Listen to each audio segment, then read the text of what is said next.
Yeah.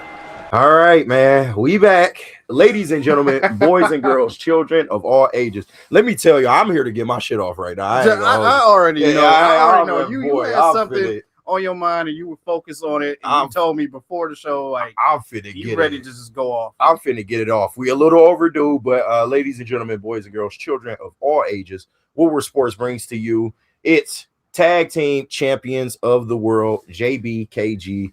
We are Woodward Ringside, and it's been a little while. How you been, big dog? I know you got big things popping, little things stopping with the new gig. It's been a minute. Definitely switching some things up with another job, dropping one, adding one, and just the whole process of just learning something new and getting out of my comfort zone of what I'm normally used to doing. So no, I feel you, bro. And something different. Listen, unfortunately, it appears our January will be freed up. With the Lions kind of doing what they doing. I know, bro. God damn, I'm hurt, bro. I am hurt, but it is what it is. But in the new year, we do look forward to bring you more of these episodes once things kind of stabilize around here. Probably getting back to the desk as well, just for the aesthetics of it.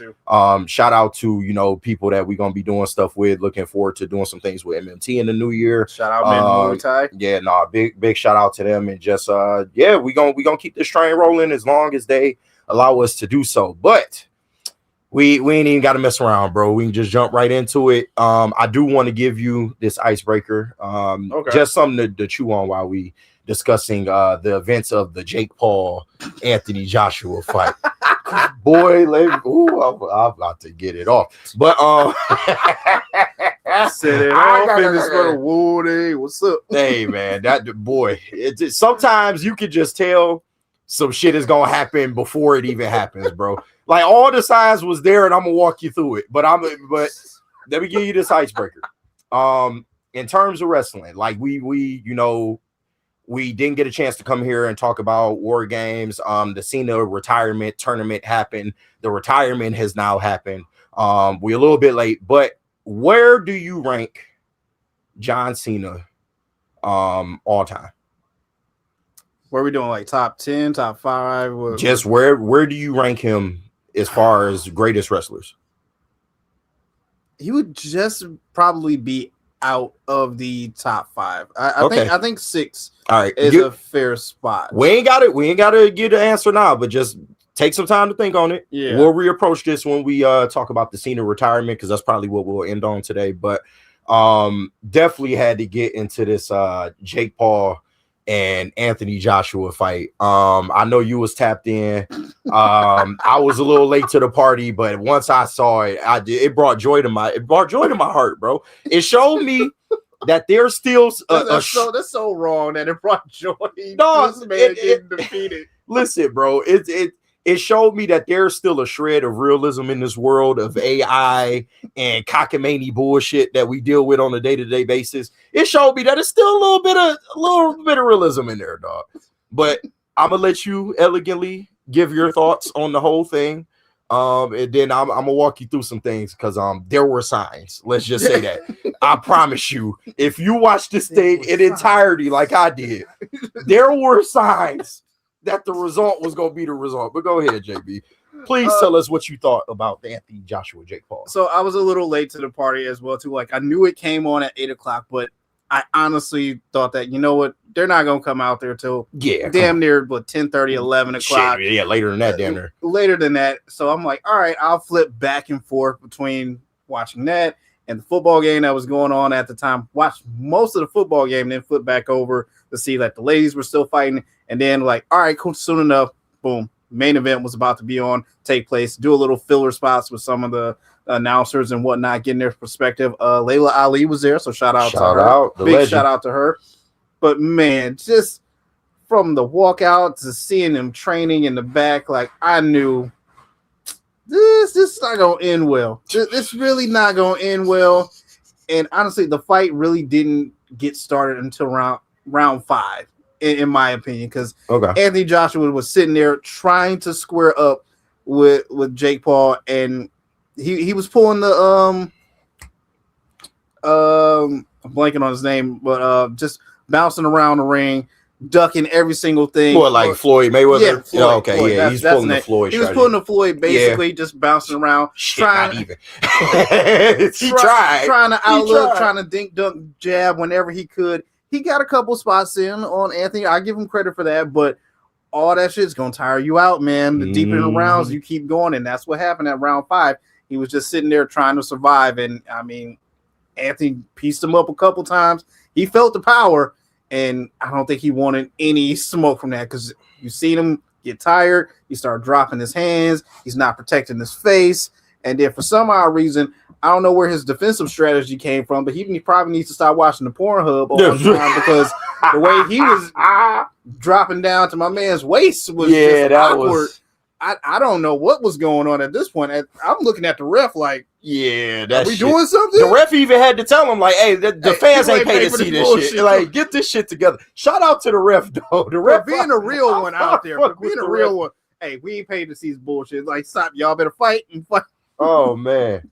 But the end result, like, I just knew, like, if it's not knockout, at least go the distance. But Anthony Joshua was coming away with this. This was no question in my mind what was going to happen. So it's easy to say that you were pleased with the result. Oh, I was extremely pleased with this over. I was pleased. I was even pleased with afterwards when he got up in the camera and asked his brother, "Does it look bad? Does it look bad?" Yes, it looked bad. And the X-rays looked even worse. Yeah. Oh, and it was bad because he got his jaw broken two places. So jaw wire shut. He on his Kanye run right now, trying to do music with his jaw wire. But you know what? This defeat will probably humble him, and I think next time, his next round up, he'll probably train a little bit harder, and be a little bit smarter next time about choosing his opponent.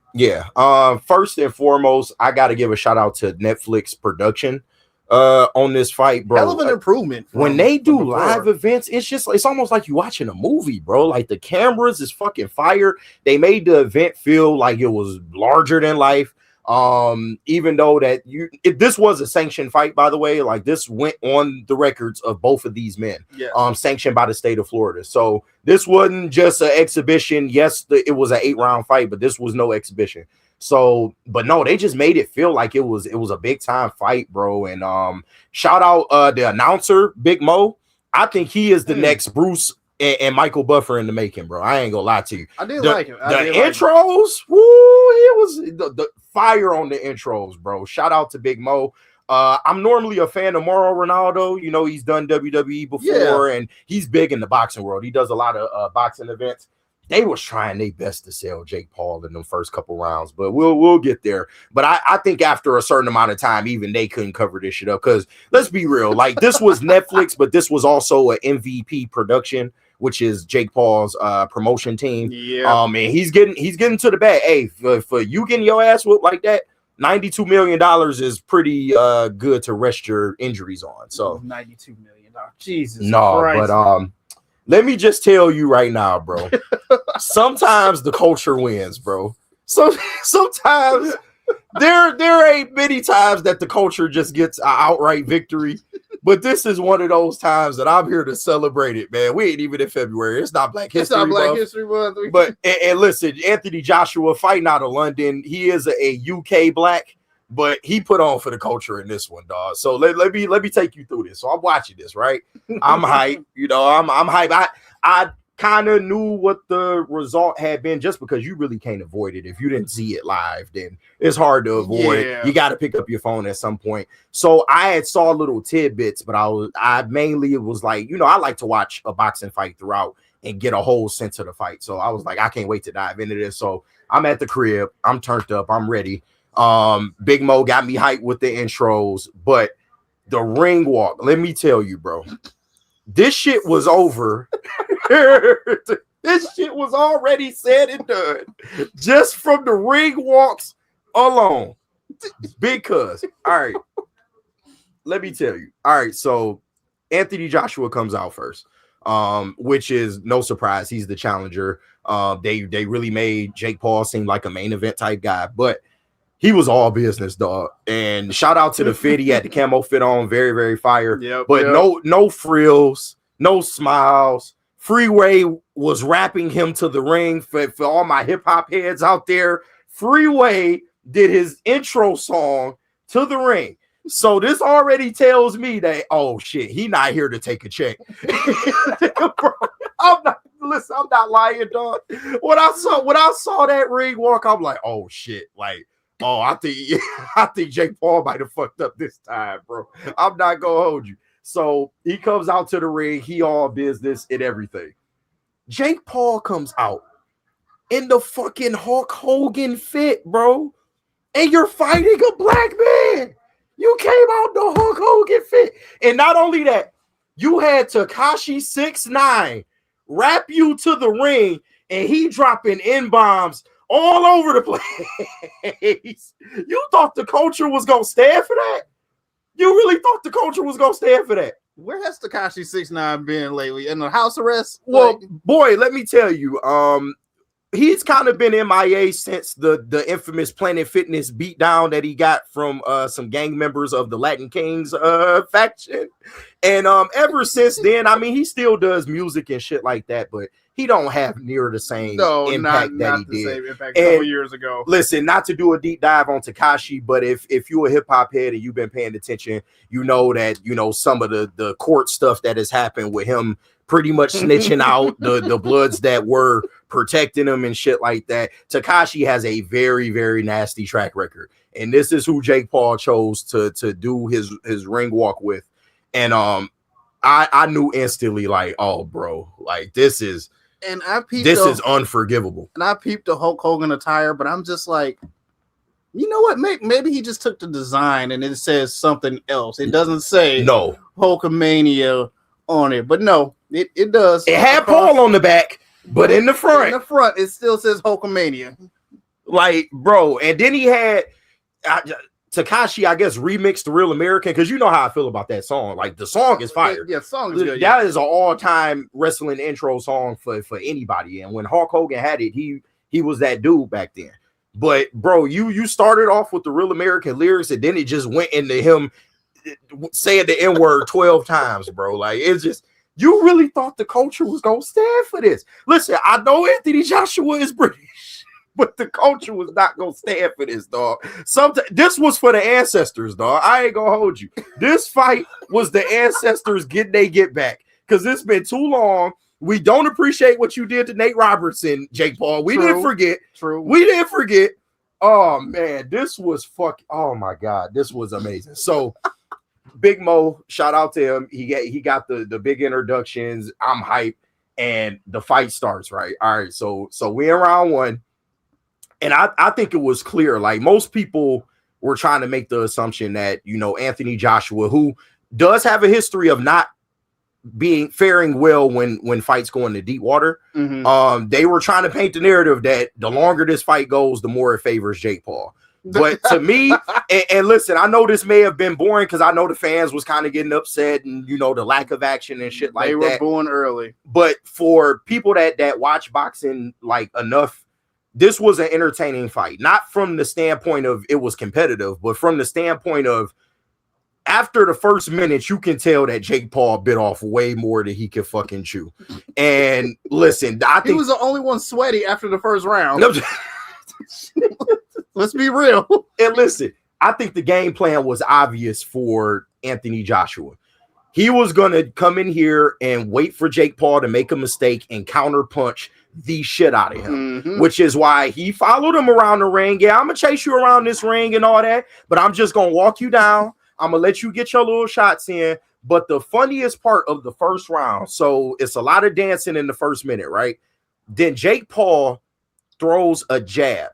And the way he threw the jab, he was kind of trying to duck in case Anthony Joshua came with a counter punch. He should have hit him his ass with a fucking hook right there. Bro, and listen, like, I knew from the way he threw that jab, my man was scared, bro. Like, you can tell. He threw the jab, and Anthony Joshua did not fucking move. And that is a theme of this fight. Jake Paul got shots in, right? Shout out Spinny.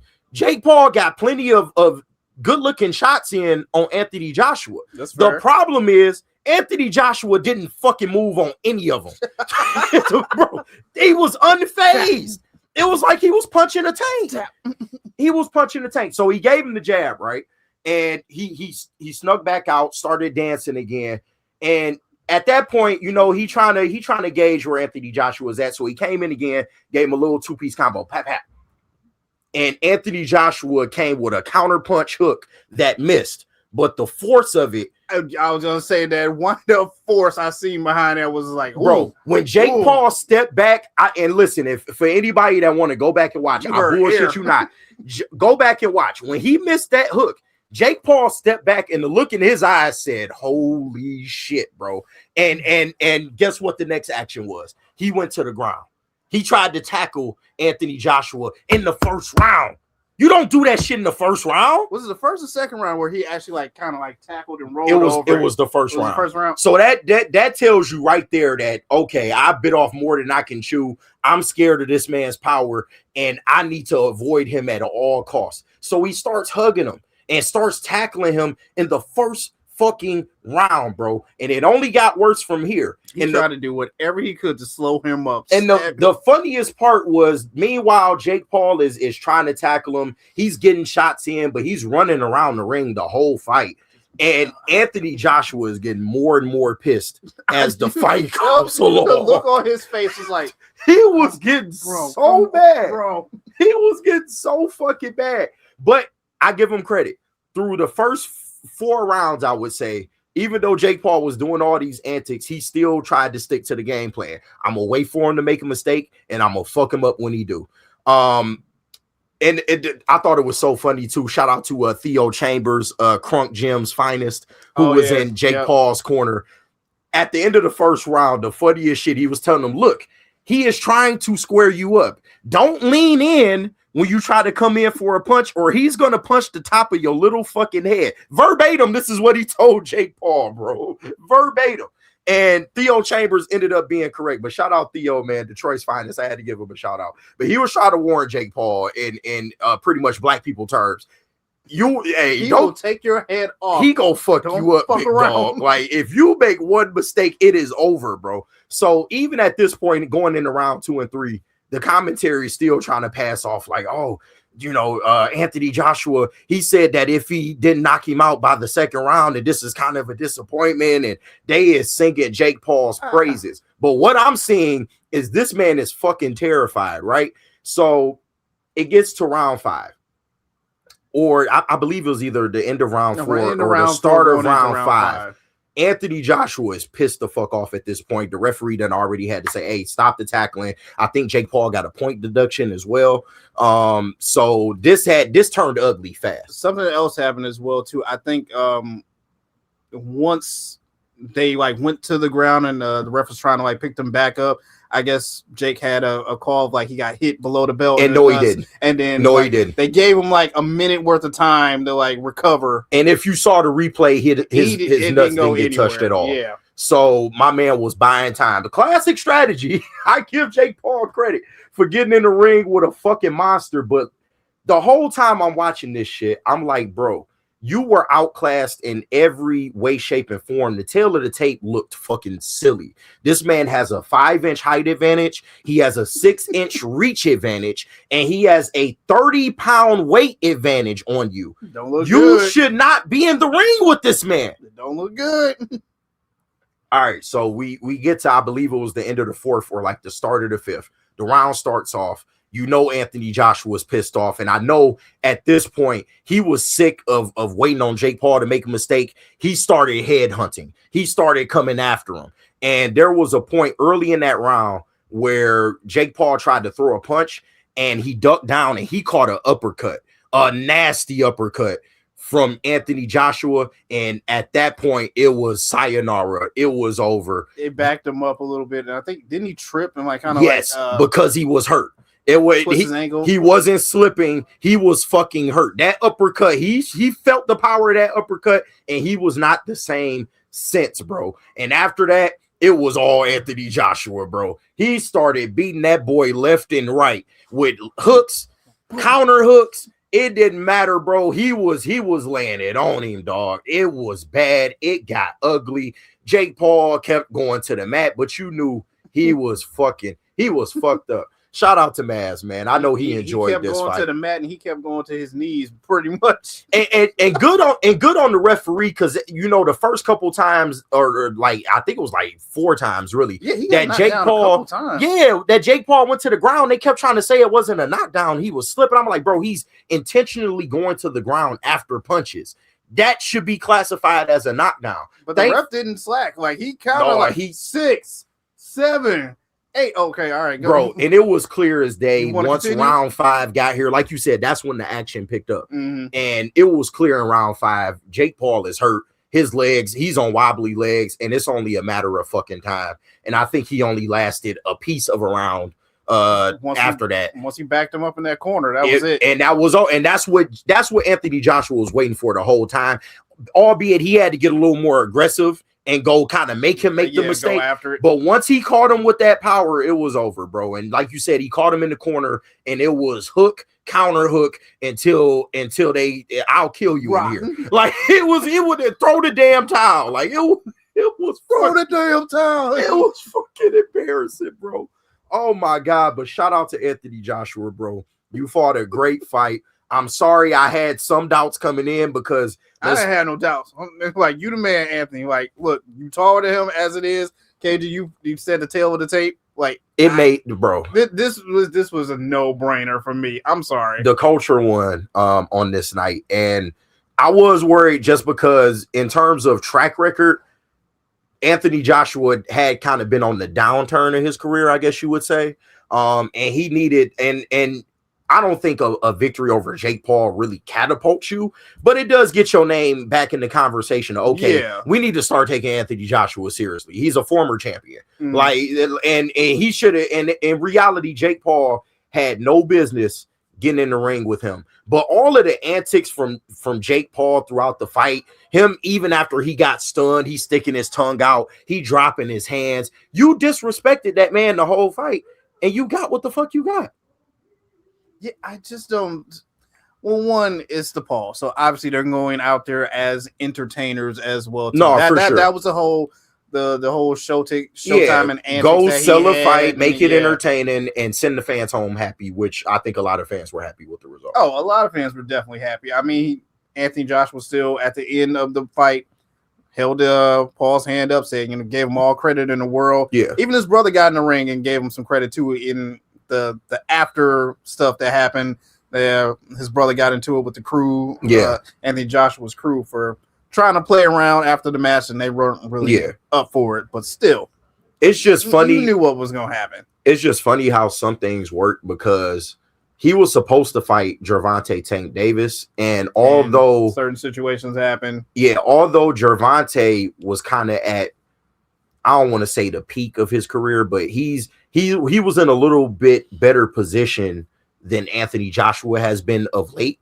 I thought that if he fought Tank Davis, then Jake Paul maybe wins this fight because there would have been no extreme size mismatch if he fought Gervonta Tank Davis. Okay, Gervonta would have had a little bit of an advantage, but it would have been way closer than what the fuck Anthony Joshua was. But I think you were so late in the game, and I'm not gonna lie to you. I think Jake Paul had gotten to the point where he had fought some of these retired guys.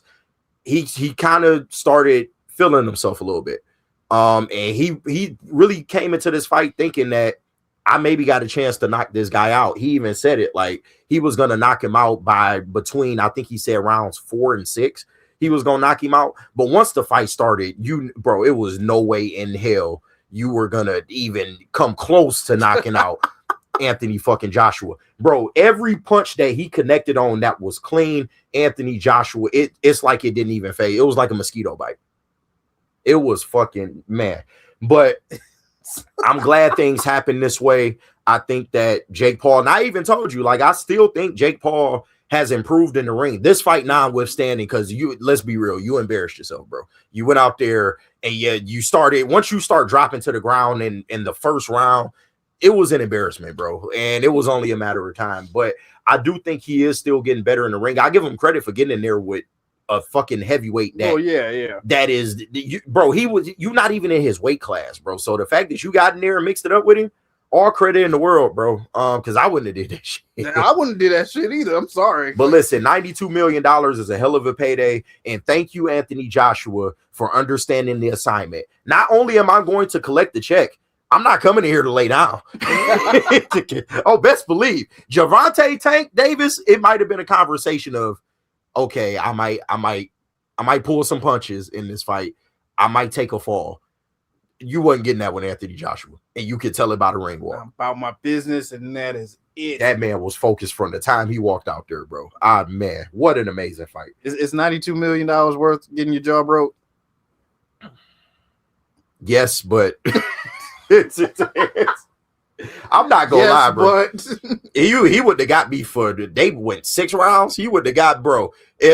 After the second round, I'm taking the fall. I'm getting the fuck off. I'm out of here, right? Like I'm getting the fuck out of here. But are you crazy? I'm not gonna stay here 6 rounds with this fucking. Are you serious? But no, shout out, man. That was a great presentation. Netflix. I can't wait for the next one. They just keep getting better and better with everyone. Like I don't know if it's their experience in like sports live or they're just trying new things, but every single show they're just getting better and better. There needs to be a conversation about Netflix becoming the conglomerate that they are, because they taking the Vince McMahon approach right now. I'm buying up all the competition and y'all got to come through us. ain't no HBO Max. Hey, y'all got to come through us for that. Ain't no Warner Brother. You got to come through us for that. Which is going to be sad eventually in probably like a year or two from now when Netflix subscription is going to go up to like $50. Oh, easily. It's the new cable. $50. It's the new cable, people. And we are here. And if you're not paying attention, you better start paying attention, because all of your favorite programming is going to be behind the paywall of Netflix. Yep. So get ready for it. That's a deeper convo, though. And I want us to dive into the Cena retirement. Now that you've had some time to think about it, where would you rank John Cena, like, all time? Like I said, he's in the top 10, but I think a fair spot would be 6 or 7. Like I'm not going to put him in the top 4 in the Mount Rushmore or the top 5, but just outside of that, I think that's fair, because he has given the WWE universe his time, his body, his energy, everything for years when a lot of these superstars were jumping to Hollywood, and he didn't want to do that. He criticized The Rock for it. Yeah, you remember that? I remember that. They had real street beef at one point. That was real beef. Yeah, bro, and it culminated in 2 WrestleMania main events. One of them being better than the other, for sure. Like the first time they fought, I felt like it was better than the second time. The second time was just like, all right, bro, like, you know, we've been through this. We know how this is going. And you know they was gonna give Cena they dud back. But no, I totally agree. I think that when you talk Mount Rushmore, that's a different conversation than all time. Because if you're doing a Mount Rushmore, you may have to put John Cena on that Mount Rushmore. It's Hulk Hogan, it's John Cena, The Rock, maybe Stone Cold you would put there, but you want to put Taker up there? You can make the argument for Taker, but I just mean in terms of wrestlers that have kind of transcended the sport.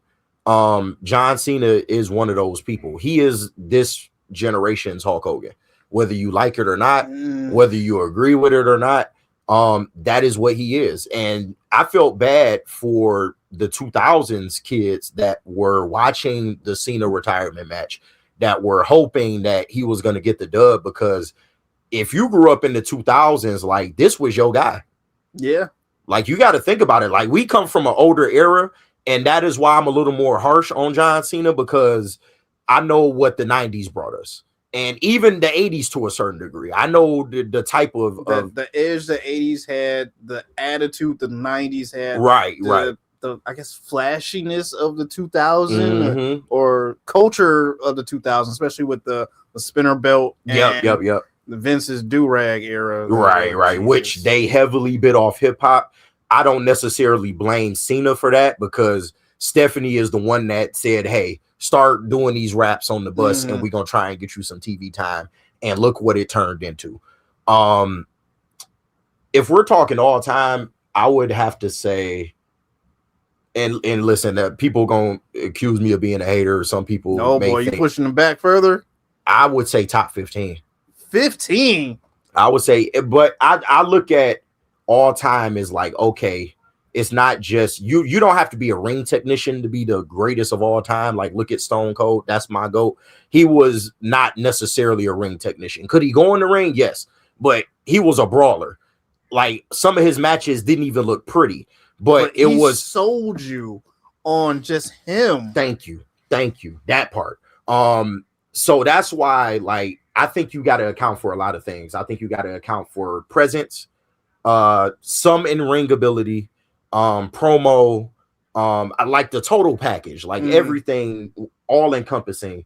And if we doing all of those, then Cena to me just falls down the list. I mean top 15, like just outside of the top 10. I don't mean like top 15. Like he's 15. Yeah, like no, I'm not doing that. But it's been so many great fucking wrestlers, bro, that have come through over the years. And listen, some people, because of the era that they wrestled in, don't get as much credit as people like John Cena. Like, you know, the current product today parades Cena as the greatest of all time. They say it when they introduce him and shit like that.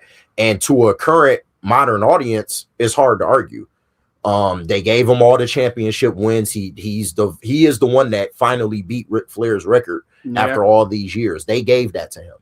And it's kind of, I don't hold this against Cena at all, but I do think that when you look at his legacy, like all around, he was the benefit of maybe a transitional period in wrestling in which they thought they had some guys that were going to take the company into the future after The Rock went to Hollywood, after Stone Cold broke his neck and he was old and starting to get tired of wrestling.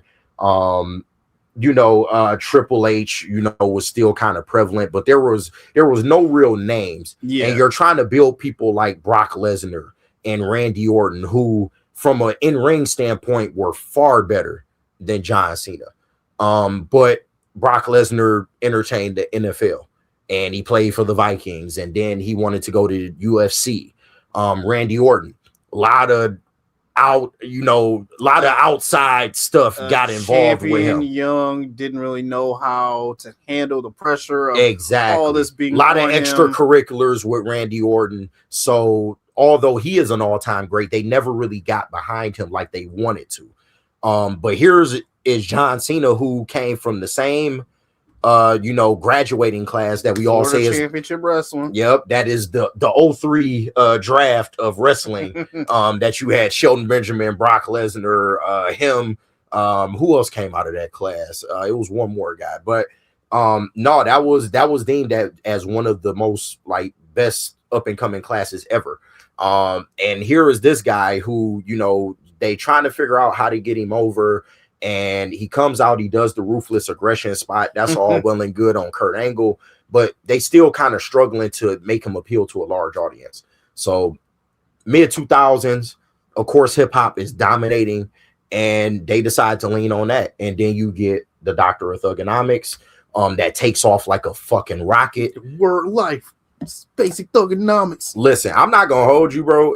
If Cena tried to do that gimmick in 2025, I don't think it hit like it did in 03. No. Because it's just, and not to say that, white people can't be a part of the culture and stuff like that, but I think it was a lot more acceptable and fashionable for white people to kind of bite off the culture during that time period. Yeah, I think back then why it worked so much was because it was different. Like now, if you try to do it, it's like, all right, we're used to this with any other internet rapper that you see out here. It doesn't matter if they're black, white, or whatever. Like, it's just like, all right, we're just kind of used to this. This is not anything new to this audience anymore.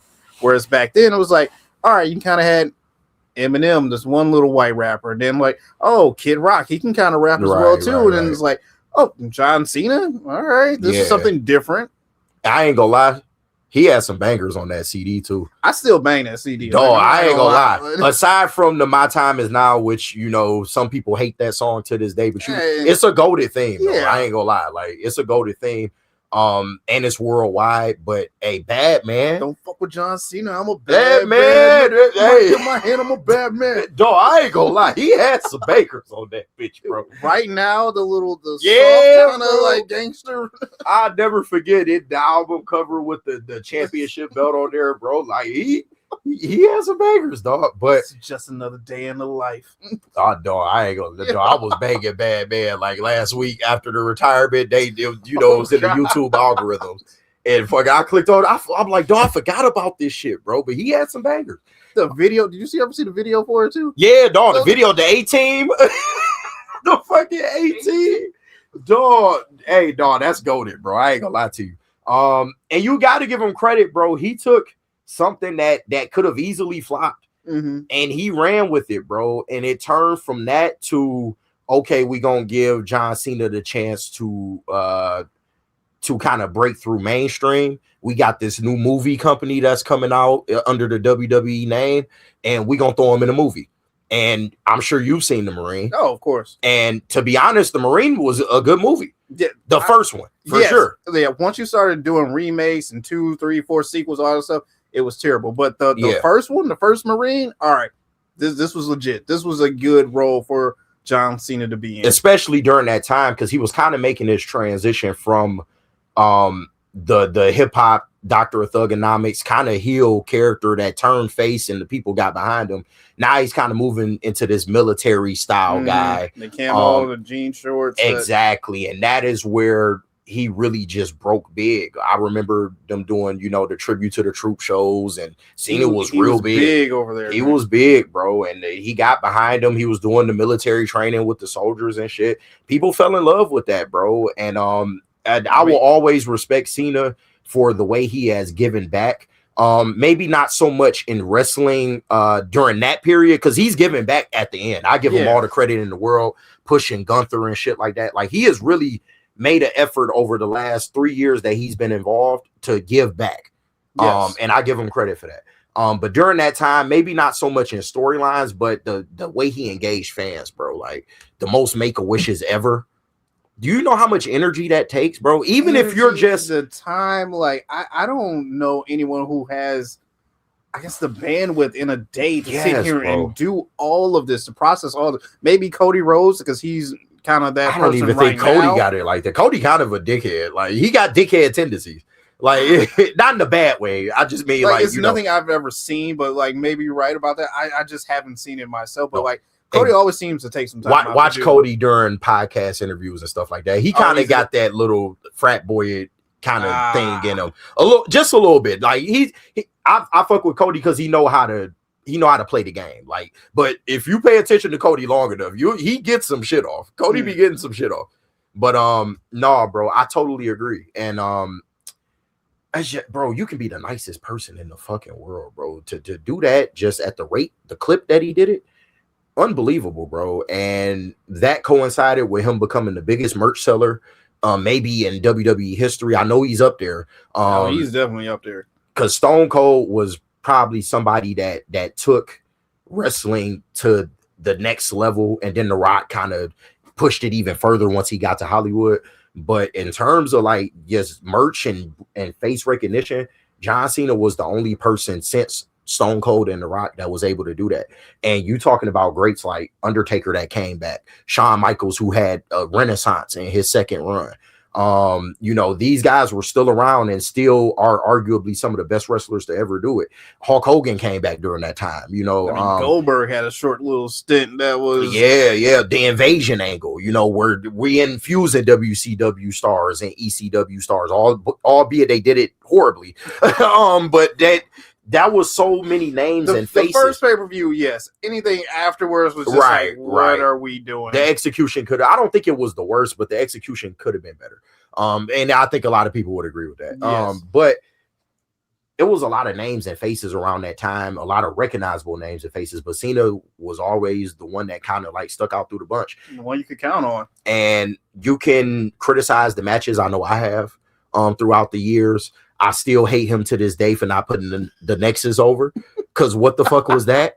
And when you watch some of the podcasts and people talk about it, it was Cena's call. Like, he was like, no, I don't think it's a good idea to put them over. And he immediately realized he was wrong. He kind of, I don't want to say he drove CM Punk away, but he was one of the driving forces behind CM Punk kind of taking a hiatus.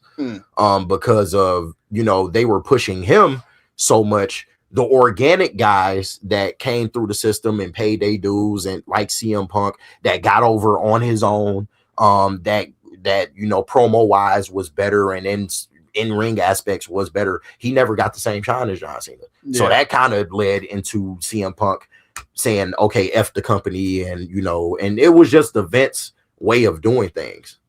Vince had a guy, and once he has a guy, he's locked in on that person. Flat out. He did it with everybody. He did it with Hogan. He did it with Stone Cold. He did it with The Rock. He did it with Triple H. The Reign of Terror. Whenever short time period with Austin Theory too. Yeah, I know. Right. He tried to push that, but Drew McIntyre, but when he gets behind a guy, he pushes him good, bad, or indifferent. And I guess one thing you can credit Cena for is just always being consistent and always being reliable. So I definitely give him credit for that. And I even think in terms of wrestling, he's had some bangers, bro, that people kind of sleep matches, on. Yeah. Like, I'll never forget that ECW one night stand against RVD. That's one of his best matches ever. that and then I love the crowd from ECW. Dog, they were vicious, bro.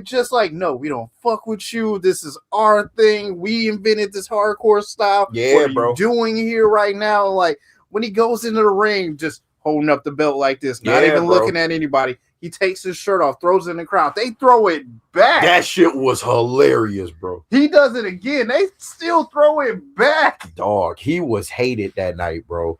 But that created like a magical moment, bro. Like that match will live in history forever. I think him and Shawn Michaels, WrestleMania 23. He's got some bangers in there. Like, make no mistake. Like, and I felt like when he was younger, he was able to do a little bit more in the ring, although they kind of did, get him down to just a certain set of moves. But that happens. That's not Cena exclusive. That happens to a lot of guys. All wrestlers. Like, Father Time is undefeated out there. Yeah. Like, you just get to a certain point at a certain age, and like, hey, your body can't take these bumps like they used to anymore. You can't jump off the top rope like you used to. Like, everything takes a toll on you after a while. Just being on the road and wrestling on a mat for 200 plus days out of a year. Unless you Rey Mysterio, who seems to be a unicorn, because he's still getting his shit off. He's even heavier than what he used to be, and he's still getting his shit off. As far as the high flying and shit like that, unless you somebody like that, it catches up to everybody, bro. And shout out to the Filthy Animals too. I don't know if you remember them back from WCW. I remember Unmasked Rey Mysterio, bro. You better stop playing. The Filthy Animals. That's where I found out about Rey Mysterio Jr. That's where I learned about it. So no, big man. And it's crazy. I think if he decided to do something like that again, it could work. I don't think it would work under the WWE banner. It wouldn't though. If he were to go to AEW, oh my god, like he'd get it off over there. But I think he's still so loyal to the WWE. I don't think he would ever jump if it came to it. I don't think he would ever jump and like do AEW. No, I don't think he would either. Especially now that they've brought AAA into the fold too. He gets to go out there and kind of keep pushing on his Mexican heritage and stuff like that. Yeah, I think he wants to actually help Dominic out a lot more. He wants to see him improve and get better. Bro, he has helped Dominic in so many ways. And of course, we talking non-kayfabe, of course, but no, what he's done for Dominic, bro, he has set him on the path to be one of the next wrestlers of the next decade. And I'm loving Dom right now. It's a shame that he's injured, but I'm loving the growth that we've seen from the little kid. That was, being his custody rights were being. I knew you're gonna bring that up. Bro, that's a goated match, bro. They put his custody rights on the line. Dominic was steering from his custody rights being put on the line to, him teaming with Ray and, still being green, but they go out there, become the first father and son tag team championship duo ever, to Dom turning on him and becoming Dirty Dom. Rey Mysterio has done so much for Dom, and I know behind the scenes they laughing and hugging and shit like that. I know when they do the little spots on TV, I know they gotta laugh afterwards, bro. You have to, because you already know the deal. Right. You know Ray is so proud of fucking Dom, but yeah, dog. Like I give Cena a lot of credit, and then when you see him at this older age, and his appearances over the last 3 years haven't been great. In terms of in ring, like I remember Austin Theory destroyed him at WrestleMania. He's gotten squashed over and over again. They gave him some moments here and there, and during the retirement tour, it started off hot. We thought we was gonna get this big mainstream angle with The Rock and Travis Scott being involved, but that never came to fruition. It's always going to be a what if. It's funny, we was doing the what if on John Cena being heel. But now we doing a what if on, okay, what if they did the heel turn better? Like, what could this year have looked like? And I think it's a down year for the WWE across the board. Oh, yeah. Definitely with them having to appease to TKO and just please them with as much as they can, because they're getting like shit criticism articles written about them on ESPN now. Right. So like now you have more eyes on you to try to make this product look good. Yeah. And it's crazy seeing Triple H trying to navigate that, because I do think at heart Triple H is trying to do what's best for wrestling fans. But it's clear to me at this point that there are some things he has to bend on in order to appease the suits in TKO. And hey, that's just the business. That's where the business has gone. And guess what? You can thank John Cena for that, because he helped push the business into the stratosphere. So it's just one of those things, man, that you know, they are the big leagues, they are the mainstream, and good, bad, or indifferent.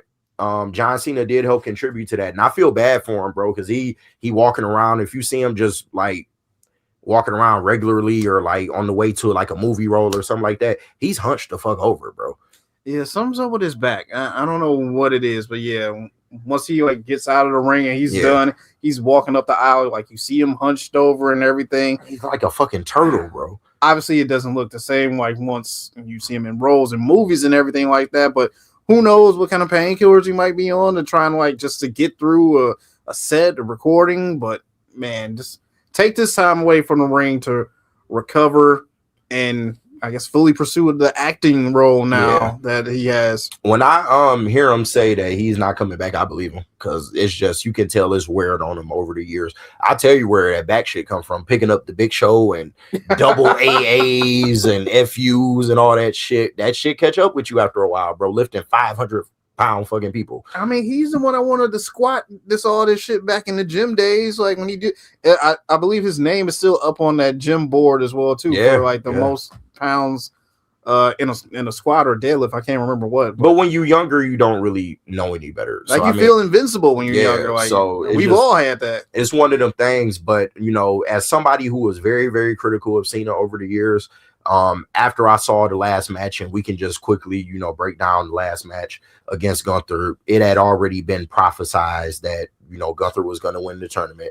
And we knew. It was very predictable. I feel like even with the predictability, WWE could have did a better job of executing it. Yeah. And putting more story behind it, but they didn't. But I think they got kind of to the result that they were trying to get to.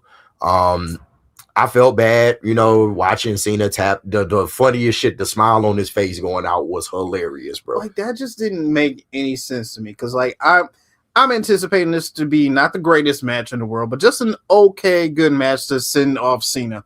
But to see him sit here and to be in a headlock submission on the ground and to see him with that damn smirk, it just irritates me so much as he sits here and just. And guess what? You gotta gripe, and anybody that's Cena fans gotta gripe, because his whole moniker is never give up. And you gave up. You gave up, big dog. But let's be real. When you was watching the match, you knew once he started applying multiple sleeper holds and they tried to make it dramatic with the arm raise and shit like that, you knew the beginning. You knew it was over. Me personally, I would have just had him pass out and had that be the finish. That way you can kind of protect the never give up moniker, but still get the point across that, okay, He gave it all he got. Clearly, he was outmatched, but he's comfortable with the result. And it's kind of like I think he said it on the Cody Rhodes podcast. It was kind of like he attributed it to like when people pass on. Like you've gone your whole life, you're satisfied at this point with the way it turned out, and I'm willfully going into the afterlife. So that's kind of what they were trying to get across. So I get it, it's poetic and shit like that. I mean, I get it, I understand that, but for as long as Cena has had this run and had been on this mantle on everyone's list, I don't think losing clean to Gunther would have hurt him. No, it wouldn't. I really don't. Like, if you would have just let Gunther sit here and win, and this be a clean match, I would have put more respect on Gunther and still had the same amount of respect for Cena, knowing that this is his last match and this is the retirement tour of John Cena. But that's kind of the point. Yeah, it wouldn't have hurt Cena, clearly, because I'm on the way out the door. But what does that do for Gunther? I mean, that just puts you on a bigger pedestal now. Like, you just knocked off the GOAT of the wrestling world right now. Exactly. And you know, it's just one of them things. Yes, you could have gave Cena the win, and I would have even been cool if they did, because we've seen it, like AEW, the way they did Sting's retirement is the thing everybody points to, and Sting wanted to go down. You know, that's kind of been like the way of the business. The way. When you're on your way out, you lay on your back and you push the next guy. Listen, this is literally why the Montreal screw job happened. Because Bret Hart on the way out was like, fuck y'all, I'm not taking no falls. And Vince was like, no, you're gonna take the fall. Well, Bret Hart was also a dick too. Like, he didn't want to like go out this way or that way. And like, the pay-per-view is getting close, bro. You gotta pick something. Right, you got it. Right. And if I'm Bret, I probably would have just said, F it, I'm finna leave anyway. I'll just take the fall. But he didn't like Shawn Michaels, the whole thing. You know, it's a whole thing around the Montreal. But that's literally the reason for the Montreal screw drive, is because in the business, it's always okay. If I'm moving on, the next guy, I have to push the next guy. This is me when I was watching the match, and I was thinking in my head, what if they pulled another Montreal screw job with these two? No, it's too, it's too late in the game. And like Gunther applies the headlock pressure, Triple H comes out there, ring the bell, ring it now. I mean, maybe, like, what? It would have gave some intrigue, I guess, story wise, but it does. Like, if Cena's not going to be there, then what? I don't think you can really carry that, because Cena would have to be kind of upset about it at that point, which would mean Cena's going to wrestle again, maybe, and that's just it. You convoluting the waters at that point. Make Cena upset. Make him get like, hey, look, I didn't give up. I didn't. And then he spits in Hunter's face. And walks out. He spits in Hunter's face, walks out. It would have been more entertaining. And now Paul becomes Vince as like the evil GM now, the evil owner. I don't think Triple H wants to be in that role, and I know a lot of people are kind of putting him in that role because his booking is getting criticism at this point. Like, it was good, it was well and good, and I will take Triple H's booking over Vince's at the end any day. Oh, well, yeah. Any fucking day. But there have been hiccups in the road. Like, this whole year is an indictment on Triple H. From Jey Uso to the failed John Cena heel turn to just everything you've done along the way. Cody not really having opponents, dropping the title to Cena, getting it back. Like, it's a lot that you can criticize Triple H for this year. And you're going to see a lot more of that on the Netflix series, because they did re-up for season 2. Yeah. And we're probably going to get all this behind the scenes of like what went into the planning, what went wrong with the whole heel turn. And I don't even watch Unreal, bro. Really? You didn't watch it? No, because it's like, it's the fake candid, like, oh yeah, this behind the scenes, but it's scripted still to a degree. They give you a little bit, but they're not giving you everything. No, they're not letting you fully behind the curtains. This is just a peek through. Yeah, like, this is what's going on. But that's the downside to reality television now. It's not really reality. Like, but that's the unfortunate part. So yeah, I haven't really, like, I've seen scenes from it, but I haven't really dove into the episodes.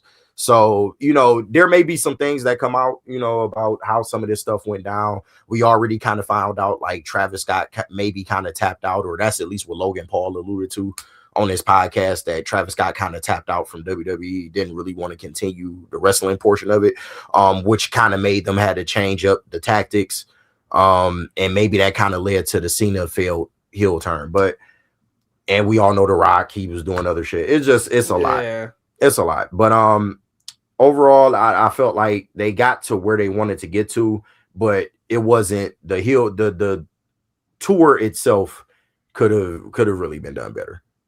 But it really could have, because you started off on such a huge high note, then turning heel that had it piqued everyone's interest, and then it just fell flat from there all the way on, all the dates that he had before then, until the final turn of finally an opponent that, you know, is willing to go toe-to-toe with me, challenge John Cena, the last real champion. And then he flips back to babyface, and now we're all in love with him once again on his way out the door. We also found out that, you know, once the heel turn wasn't working, and Roman Reigns may have kind of been involved in that because he wanted a main event match at WrestleMania, so they kind of had to change the plans, and that's why they had to hurry up and flip Cena. Like, it's a lot of backstage politics as to why they kind of, all right, let's just turn him back face now, and, you know, maybe let's scrap a little more of the story that we were going to tell. And I would just love to be in the meeting or creative meeting room, like when all this went on, just to be like, just to hear everyone's the other options and opinions that they would have had instead of the ones that they just went with, because there could have been so many other avenues that they could have chosen to actually make the finish better. Right. But I mean, Cena was the one that came up with the tournament idea, and which was perfect. And I thought it was dope, and he wanted to feature the NXT and all the upcoming guys, because he was saying, like, I want people to, you know, not feel bad about me leaving. I want them to embrace what's coming. So he made a concerted effort. Hey, we gonna get some NXT guys on the card. And I don't agree with the Obafemi Cody Rhodes finish, but every other match on that card kind of did showcase what the future is, and I think we are in good hands wrestling wise. It's just all about the storylines, bro, and, you know, where they're gonna take some of these guys once they get to the main roster. But I give Cena hella credit for that, bro. He wanted to push the next generation of talent. You know, he supports people like Javon Evans, you know, that's very, very young right now, but a lot of people seem to be behind him as, you know, the future of the business. And it's dope to see shit like that. So I give Cena a lot of credit for trying to do this a little differently than just the standard, okay, we retire you and we give you a round of applause, you leave your shit in the ring and goodbye. He tried to give it a little more juice, and I appreciate him for that, for sure. No, I definitely appreciate him that for the tournament and everyone. I still think, like, you could have had a little, the choice selection could have been a lot better. Yeah. I definitely think it could have been of his last couple of opponents to put in the ring for this tournament. Yeah. Obviously, the returns of some, you know, former wrestlers that, you know, we didn't forget about them. No, for sure. We didn't forget about the Zack Ryders, the Dolph Zigglers. We didn't forget about any of these guys who are contracted to TNA, and TNA has this partnership with WWE now. So we in just completely different waters than what we used to coming up. Like, this is different, and the way WWE is handling that can be criticized, but I just think they have a chance to really get better in the years to come. They just got to. You can't drop the ball on this now. You cannot. They got to figure out the balance between giving the hardcore day one fans what they want to see while also appealing to the mainstream. They haven't found that balance yet. I think that in some ways they try to give back to the hardcore fan base like me and you, but they are going to appeal to the mainstream and the new viewers and the money. That's where the money is, and the kids and the new viewership and the casual fan base. They tried to do that with War Games. You could tell with all the blood in both the men's and women's matches that they had. They were trying to appeal to what AEW is doing with their blood and guts that they do annually every single year. They getting a little more edgy with the cussing and stuff like that, and with the promos, but it's still just, you know, it ain't there yet. But maybe, you know, over time, I have seen maybe some changes in the way Triple H is doing things, so maybe he can improve on these things over time. But I'm looking forward to what it's gonna look like, bro. And now they got Gunther, who has beaten Cena. They are milking it like I thought they would, and they kind of giving him the Randy Orton Legend Killer moniker gimmick now, because it does seem like he's going to retire Brock. There's a chance he could retire AJ Styles, because they kind of teased that with him, the AJ Styles face off. I really think AJ needs to be in TNA, but and I think they are going to give him that, but I think the retirement match may be Gunther, and I think it'll be a fire match because AJ can still go in the ring, but Yeah, it's just one of them things, bro. This is the direction that they going in. I don't think it's a bad direction. You know, I'm a Gunther supporter, but yeah. Gunther retiring Brock. Damn. Yeah, get ready for it because Brock is next up on the list. I think that would have been Bronson, but all right. Or Braun. Yeah. But I think they want to do that match at WrestleMania when you kind of see the way the vision is shaking out now. The dumbest shit they did was this masked man. The Austin Theory. The SmackDown versus Raw 2009 masked man gimmick. It was dumb because they was kind of faking like it was Seth. But why would it be Seth when the fucking Vision whooped his ass? Like it made no sense to tease that. Oh, it maybe could be Seth. Also, Austin Theory pulled the same gimmick off like a couple years ago in NXT. He did. Like what was the point of bringing this back? And then the reveal was just like lackadaisical. It was fucking. He just in the crowd just. Oh, it's Austin Theory. We knew this. We knew this was happening. There was no juice to it at all, bro. I hope they improve on it going forward. They are trying to give him a more serious gimmick. I do like that, but yeah, and I'm down under Theory and Grayson Waller. That shit did not work, bro. And it's crazy. They were two really good guys in NXT. I still believe in Austin Theory. I still believe in Grayson Waller to a point, but they're not with the New Day. Though. Definitely not with them, and they not really gonna give him that shine, unfortunately. So it just kind of sucks. But wild hot take. I don't know how their contracts are shaping up, but I can see a place where WWE does not re-sign New Day. I see it too. Or Xavier. I can see it too because they kind of a caricature of themselves and. They wasted that Big E moment. They've dropped, and that's another Triple H criticism. You dropped the ball. You had it was on a platter for you once they turned on Big E, and y'all just made them goofy, and y'all didn't do shit with it. It just sucks, bro. It just sucks to see New Day go out like that.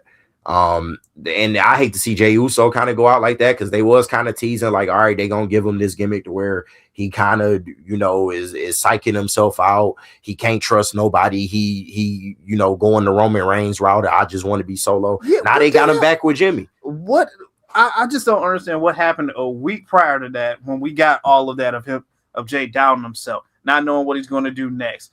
That question that all the fans had, and then the next week. Hey, I'm back with my bro Jimmy. We tag teams. We back at it again. We about to prove we about to be next tag team champions. What? Wait, what?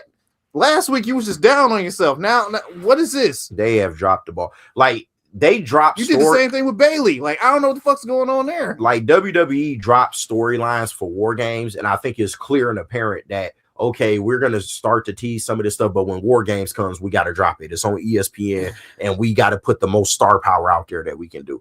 So now that they're trying to pick some of these stories back up, they are not really connecting on some of this shit, like the Jey Uso thing. And I think they're trying to give some juice to the Raw tag division that's been putrid all year long. SmackDown, I give them credit because at least you got some credible teams on SmackDown, and it's kind of like, okay, there's 3 or 4 teams that you can see mixing it up for the title, and it's more intrigue on SmackDown. Yeah. On Raw, what the fuck have they been doing? Well, Raw's just full of all top tier like main talent that you got to deal with. Singles talent. Tag team wise, like I don't know a whole bunch of groups out there that are just like I want to see. And you even threw the belts on New Day and nobody cared. Like I forgot they was even the champs. It was bad. They went from the War Raiders to New Day. The War Raiders had the belt at one point, and they lost at WrestleMania to the New Day. It's just like, bro, they've done nothing. So I understand why. You bring the Hardys back. Like, what do you need? I mean, they really should, but they're under contract to TNA, and it's still like a thing there to where they can't just poach TNA talent whenever they feel like it. But yeah, it's just one of them things, bro. But I think maybe. They could still pick the Jay story back up. Maybe have him turn on Jimmy. I think they go for the tag titles, maybe fail, and then you could easily pick up Jay kind of not trusting nobody, and maybe he turns on Jimmy and tries to and does a heel turn because I think they missed the boat. They could have turned Jay heel in War Games. Yeah, they missed the boat. That's what I was hoping for to happen with Jay, him turn heel, but they missed the boat on that. Once again, there is a lot of criticisms to the booking right now. They have not had a good year in totality, but we'll see what the new year gonna look like, bro. Yeah, you got these recorded tapings that they've done that they're putting out this week, obviously giving the wrestlers some time at home with their family. Hopefully by next year, January 1, like, hey, reboot. Yeah. Let's restart all this shit over fresh. Get some new storylines in here. Yeah. On our next show, I want to maybe do way too early Royal Rumble predictions. Oh, I know mine already. Oh, I did. Hey, save it. I know mine already. You ain't gonna like it. I probably won't, but it is what it is, man. But shout out to everybody that joins us on these episodes.